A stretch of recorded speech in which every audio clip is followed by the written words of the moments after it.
Here is another question that I hope to answer, and that will be how to move the waste or drain pipes so that you can move a bathroom sink over a few inches, along with a few more scenarios to where you can move the bathroom sink even further. However, you will need to keep in mind that the information I'm going to provide you with in this video will probably need some type of a cabinet to cover everything up, because all of the plumbing changes will still be outside of the wall. And of course, we will be working with a P-trap that will not be glued together and a fitting that will reduce the size from 1.5 inches to 1.25 inches for our bathroom drain. So let's go ahead and take the sink off so that we can get a better view of the plumbing from above. Now, I also want to point out that I'm going to kind of put in these crosshairs here that line up with each other to provide you with an idea of how far we're actually moving the drain each time. And along with that, I'm going to go ahead and mark the drain pipe here so that we can have a pretty good idea where it is here and in proportion to where it's going to be once we move the pipe over a little bit.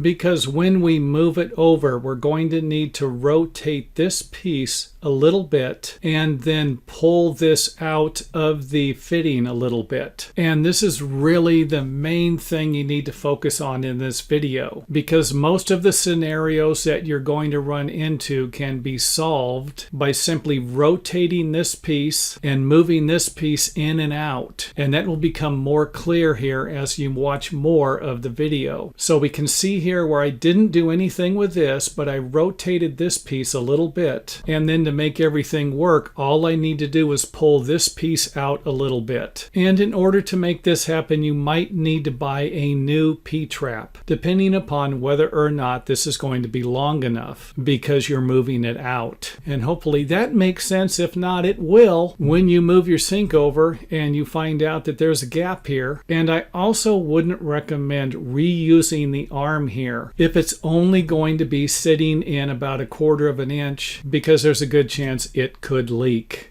So here we have our first scenario where the sink was moved over 2 inches. In our next example, we will move the sink over a few more inches and just simply rotate this piece a little bit further and then pull this piece out a little bit further. And by now, you're probably starting to get a pretty good idea how you can rotate this piece and then pull this piece here out of the wall or push it in a little bit further. Again, which is the secret that a plumber might not want to reveal to do-it-yourselfers. But in reality, this is the key to making almost all of this work. Now let's go ahead and move the trap over a few more inches. And in this case here, we're actually creating a scenario to where we will not be able to rotate this or position this in any way, shape, or form. And in order to make this one work, we're going to have to remove this piece here, and that's not always going to be easy. For example, if you have cast iron plumbing, then the pipe threads could be rusted, and depending upon how badly damaged these parts are will actually depend upon whether or not you'll be able to do this at all. And if you're dealing with some type of a plastic pipe, then you might be able to either cut the fitting off or cut the pipe to make it work. However, I will not be providing you with instructions on that in this video. And I believe this scenario here is about 6 inches away from our original position. Now, in order to make this work, we're going to have to glue